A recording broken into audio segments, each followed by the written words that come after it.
Olá pessoal, eu vou conversar com vocês aqui sobre estimação intervalar da média populacional, que é uma das principais aplicações da inferência estatística. Para isso eu preparei aqui um conjunto de slides, adaptados em parte dos slides que vem junto com o livro de estatística, teoria e aplicações do Levine. Bom, esse slide apresenta de forma ilustrativa o que seria o processo de estimação intervalar. Vamos supor que nós tenhamos uma população onde algum determinado parâmetro nos é de interesse e cuja média nós desejamos calcular.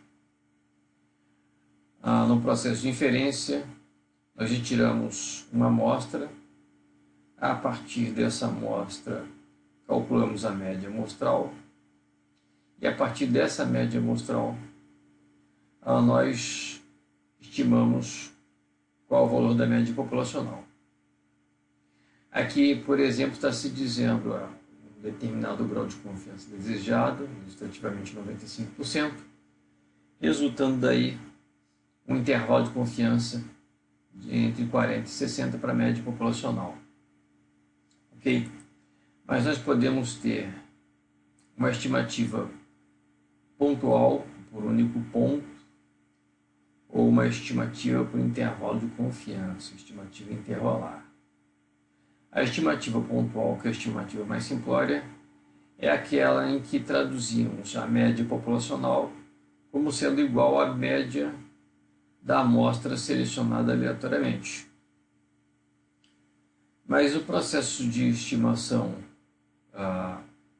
da média populacional, nós trabalhamos a partir de uma única amostra. E sabe-se estatisticamente que cada amostra retirada aleatoriamente resultaria em uma determinada média amostral. Isso significa que no nosso processo de estimação existe um erro inevitável, que é o erro de estimação. Então, a melhor forma de projetarmos a média populacional é construindo um determinado intervalo de confiança, delimitado por um limite inferior e um limite superior. E esse intervalo de confiança vai estar associado a um determinado grau de confiança desejado, que pode ser de 80%, 90%, 95%, 99%. Ok?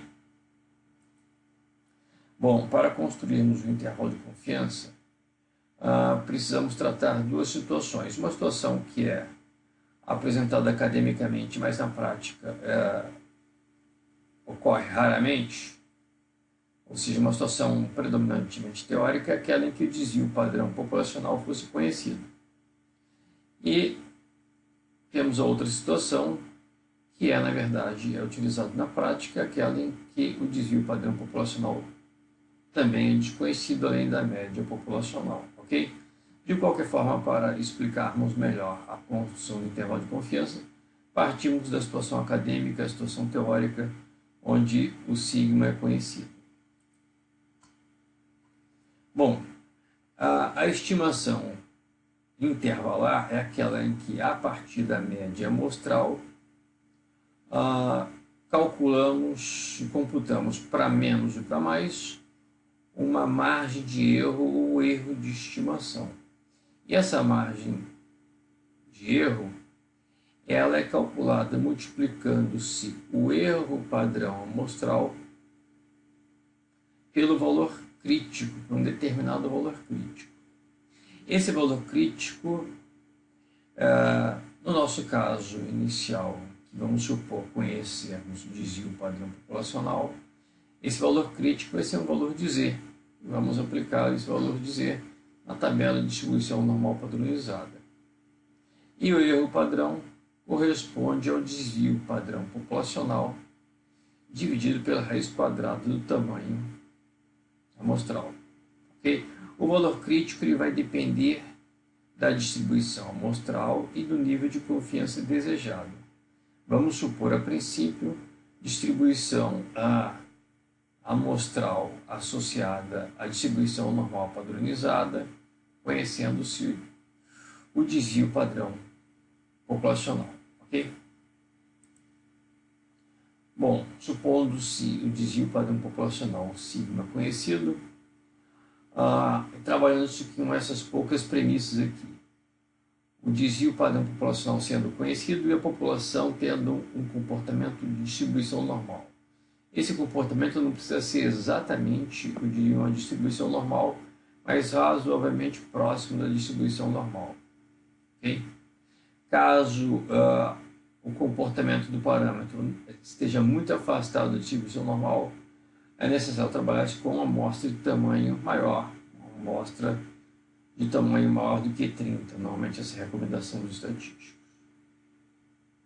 Bom, então o intervalo de confiança para a média populacional é calculado multiplicando-se o valor crítico, que vai ser representado por Z subscrito de alfa sobre 2, onde alfa é o complemento do nível de confiança desejado. Então, para o nível de confiança, por exemplo, de 95%, o alfa é de 5%, 0,05. E alfa sobre 2, porque nós vamos estar trabalhando com um intervalo, a princípio, bilateral, onde metade do alfa vai estar à extrema esquerda da curva de distribuição normal padronizada e a outra metade vai estar à extrema direita. Ok? E este valor crítico Z subscrito de alfa sobre 2 sendo multiplicado pelo erro padrão, o sigma dividido por RGN.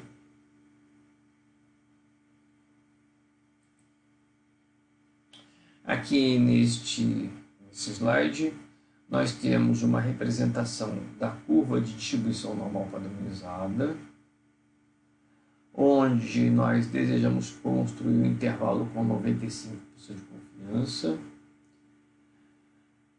E isso significa que, a partir da média amostral, que é a estimativa pontual, estabelecemos ou construímos à esquerda e à direita uma área total de 95% ou 0,95. Por sua vez, as duas frações extremas, à esquerda e à direita, correspondem à metade do alfa. O alfa é de 0,05, uma metade 0,025 à esquerda, a outra metade 0,025 à direita. Isso significa que, ao construirmos um intervalo de confiança, nós, para fins de praticidade, precisamos que esse intervalo tenha uma dimensão não muito longa, não muito extensa, ou seja, precisamos de uma determinada precisão. Então, o intervalo muito extenso não tem aplicabilidade prática. Isso significa que na construção do nosso intervalo de confiança, nós vamos ignorar valores extremos muito baixos e valores extremos muito altos para a média populacional. Ok? Se nós fizermos ou trabalharmos com essa área de 0,95, então nós poderíamos, a partir da tabela de distribuição normal padronizada, encontrar qual seria o valor crítico, o valor de Z, cuja área à esquerda fosse 0,025. Poderíamos observar na tabela Z que este valor crítico de Z seria o de menos 1,96. Como a distribuição normal padronizada é simétrica e tem o zero no centro, a área extrema direita de 0,025 está associada ao Z mais 1,96. Se nós estivéssemos trabalhando com um nível de confiança de 90% ao invés de 95%, nós teríamos uma área ligeiramente menor do que essa aqui. Em consequência, o valor crítico de Z teria um módulo menor do que 1,96. Por exemplo, 1,645. Se, por sua vez, trabalhássemos com um nível de confiança de 99% ao invés de 95%, essa área ela seria maior e o valor crítico de Z teria um módulo maior do que 1,96. Ou seja, seria 2,58. Ok? Bom, nesse slide está sendo apresentado o que ocorreria na prática se, a partir de uma determinada população, retirássemos diversas amostras aleatórias e se de cada amostra aleatória construíssemos um intervalo de confiança. Então, supostamente aqui uma amostra, a primeira amostra cuja média amostral seria uma estimação por ponto da média populacional, uma média amostral x/1. O intervalo de confiança está sendo representado aqui por esse traço horizontal, ok? Então, eu teria aqui uma margem de erro à esquerda e a margem de erro à direita. Mas se eu retirasse uma outra amostra, cuja média amostral fosse x/2, nós teríamos, então, uma outra estimação por ponto e um outro intervalo de confiança. Ou seja, cada amostra retirada aleatoriamente nos daria uma determinada média amostral.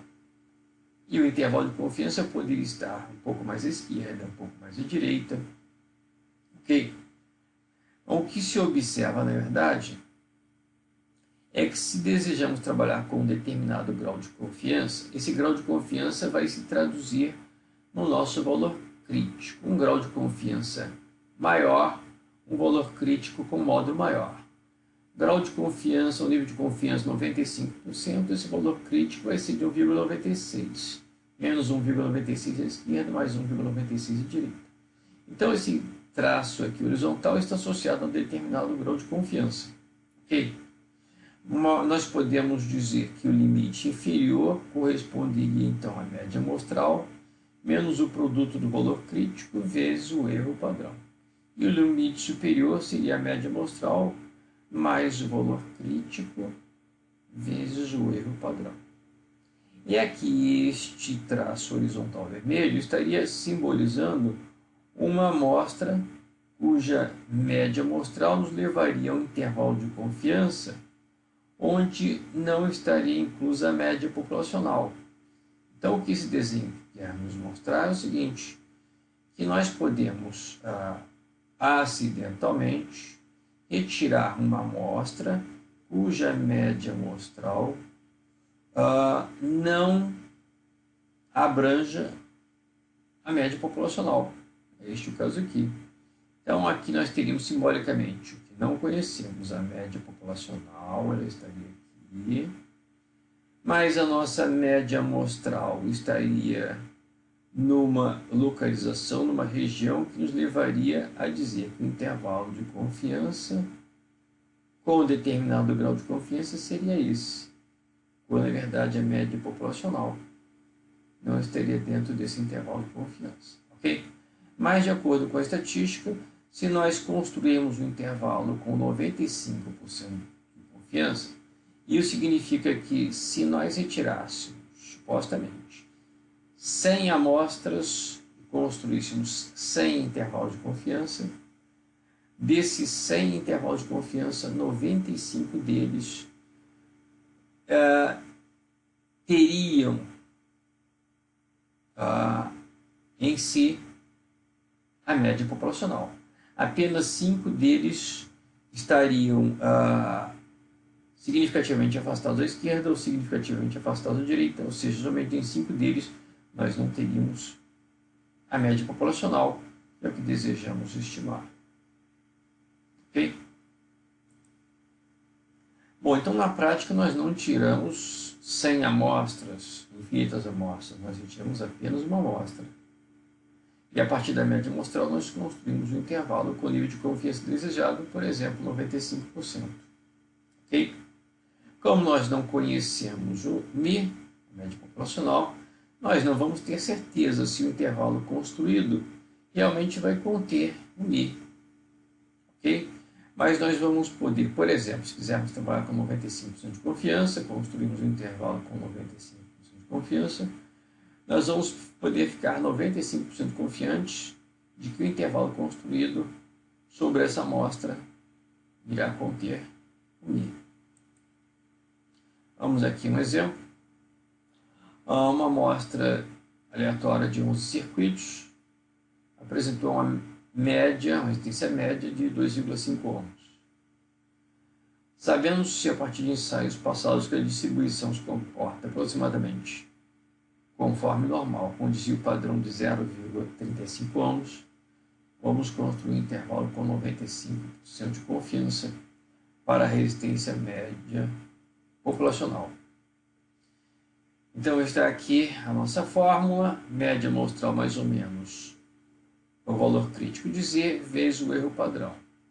Média amostral 2,20. Se desejamos trabalhar com a construção de um intervalo de confiança bilateral com 95% de confiança, o nosso valor crítico tem um módulo de 1,96. E o erro padrão é o desvio padrão populacional, sigma dividido por raiz quadrada de n. Okay?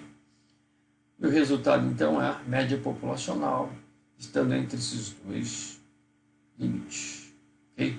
Se trabalhássemos com 99% de confiança, esse intervalo seria maior, teria amplitude maior. Okay? Um aspecto importante é aquele da precisão.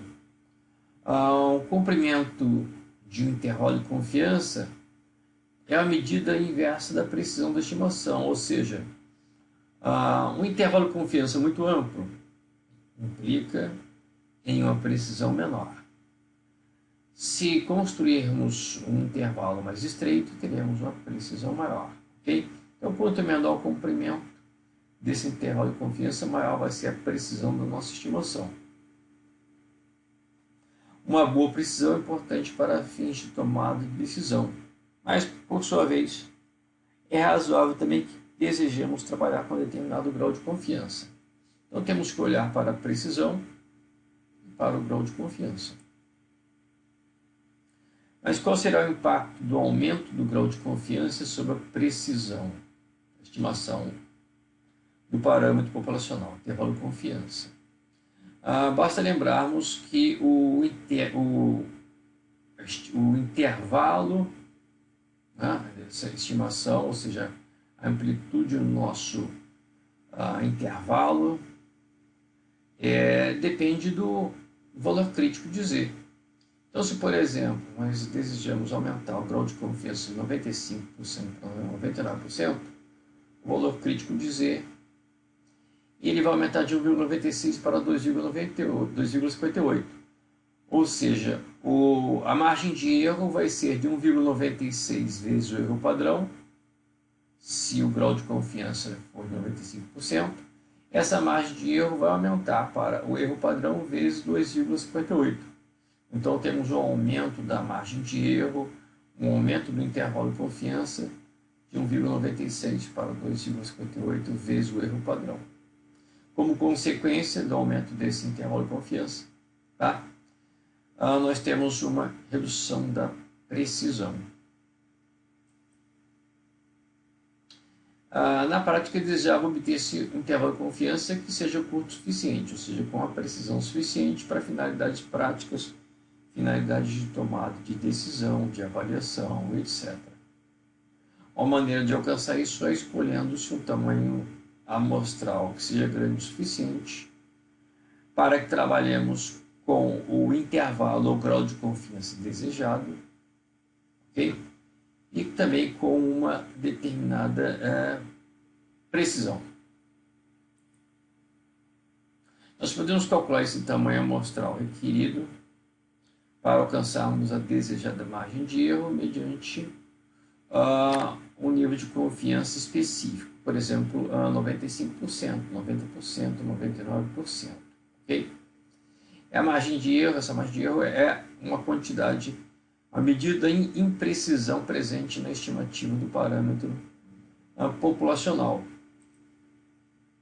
Essa margem de erro corresponde a este produto ao qual vai ser adicionado, subtraído da média amostral para construirmos um intervalo de confiança. Então, observem que é o produto do Z subscrito de alfa sobre 2 vezes o desvio padrão dividido por raiz quadrada de n. Então, a nossa margem de erro está explicitada por essa fórmula aqui.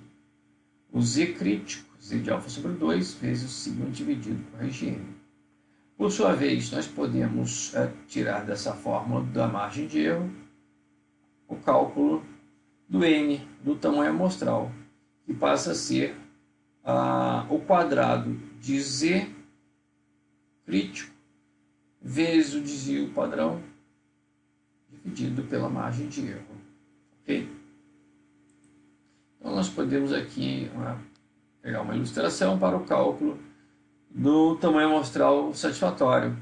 Então, vamos supor um desvio padrão populacional de 45. A pergunta: qual seria o tamanho de amostral necessário para estimarmos a média populacional com a margem de erro de mais ou menos 5 e 90% de confiança, grau de confiança 90%.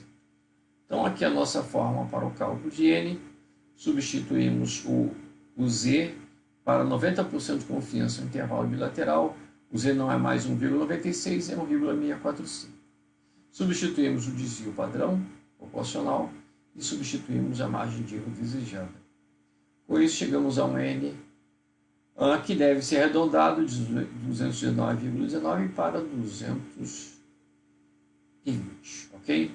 Se trabalharmos então com um tamanho amostral menor do que esse, a nossa margem de erro acabará ficando maior do que essa para o grau de confiança de 90%.